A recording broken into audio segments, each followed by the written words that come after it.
मेरे प्यारे भाइयों और बहनों एवं पूरे देश भर के युवा साथियों, स्टूडेंट्स फ्रेंड्स, आज मैं बहुत दुख के साथ कहना पड़ रहा हूँ कि नीट पेपर लीक में जिस ढंग से केंद्र सरकार ने हमारे युवा साथी को, स्टूडेंट्स जो भी भविष्य के लिए, जो अपना भविष्य को तैयार करने के लिए उन लोग पढ़ाई लिखाई करते हैं, उन सब को दिल्ली में नीट पेपर लीक का उपलक्ष्य में उन लोग ने प्रदर्शन की गई है।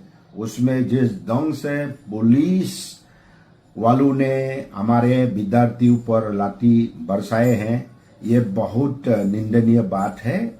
मैं पूरी तरह से कंडेम करता हूं। मैं अरुणाचल प्रदेश का भूतपूर्व शिक्षा मंत्री हूं एवं अरुणाचल प्रदेश कांग्रेस कमेटी का हाल ही का अध्यक्ष हूं। मैं बहुत दुखी है क्योंकि students are the future of the country. अगर स्टूडेंट का भविष्य कहीं आप लोग कटकरे में खड़ा कर देगा या बर्बाद कर देगा या पेपर लीकेज करके पेपर को कोई लोग, बीजेपी के लोगों ने शामिल कर पेपर को भेज दिए गए हैं, लीकेजेस कर दिए गए हैं। कुल मिलाकर नीट व्यापम एवं पूरे 2014 से लेकर आज तक 152 paper leakages under Modi regime में हुए हैं। मोदी का नेतृत्व में, उनका शासन में 152 पेपर्स लीकेजेस हुए हैं। ये भी हमारे स्टूडेंट्स का, जो स्टूडेंट्स फ्यूचर को बनाते हैं, हमारे माँ पिताजी गरीब बच्चों को जैसे तैसे पढ़ाकर, ये मजदूरी कर पढ़ाकर उम्मीदें करते हैं कि आशा लेते हैं कि डॉक्टर पढ़ेगा, इंजीनियर पढ़ेगा या अच्छा पढ़कर पुलिस ऑफिसर होगा, आईएएस ऑफिसर बनेगा और नाना प्रकार के जो जॉब में जाएगा। तो ये सब का आज पूरा तहस महस बीजेपी सरकार कर रही है।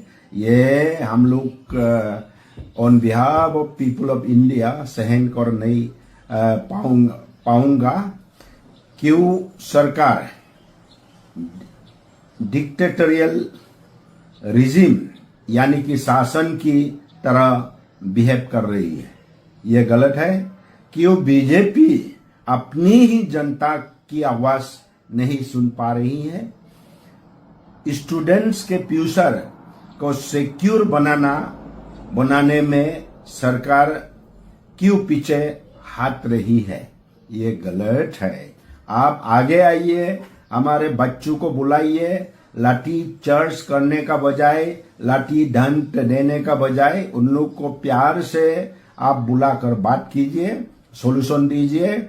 और शिक्षा मंत्री धर्मेंद्र प्रधान जो मोस्ट खराब आदमी है, पेपर बेचवाते हैं और गैंग लगाते हैं, उनको रिजाइन लेने में क्यों ऐसा खींचातानी हो रही है सरकार? उनको रिजाइन देने दीजिए। और ऑन बिहाफ ऑफ ऑल मैं रिजिग्नेशन के लिए मांग करता हूं। माननीय प्रधानमंत्री, आपका नेतृत्व में देश नहीं चल पा रही है, तो आप भी रिजाइन कीजिए, क्योंकि आप सिर्फ जातिवादी बात करते हैं। भले ही अच्छा विकास का बात करने का बजाय आप जातिवादी धर्म फैलाते हैं, आपस में टकराते हैं, लड़वाते हैं। ये अच्छा देश के लिए संकेत नहीं। This is purely A murder of Indian democracy. India का संविधान को आप कुचल रहे हैं, ये गलत है। इसीलिए आप मोरल ग्राउंड फॉर रिजिग्नेशन दीजिए। और धर्मेंद्र प्रधान, आप तो जिम्मेवारी लेने ही होगा। आपका गलती से पूरे देश का 9 करोड़ बच्चे जो उनका भविष्य बर्बाद हो रही है, ये आप कौन करा रहा है? आप ही करा रहा है। आपका बीजेपी का लोग उसमें पेपर भेजने में शामिल हो रहे हैं। तो ये सबको आप देखिए, responsible go to you only. आप पहले से रिजिग्नेशन दीजिए, क्यों सिपक के कुर्सी में बैठा है? ये तो पब्लिक का कुर्सी है ना, ये जनता जो है आपको वोट देकर जिताए है ना। जब जनता आवाज करती है तो आपको रिजिग्नेशन देना है।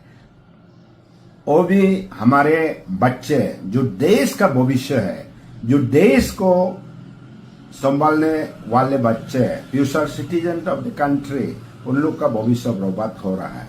तो इसके लिए धर्मेंद्र प्रधान आप इमीडिएटली रिजाइन दीजिए, और जो भी स्टूडेंट्स को मारवा गया, पिटवा गया, उसको मुआवजा दे दीजिए।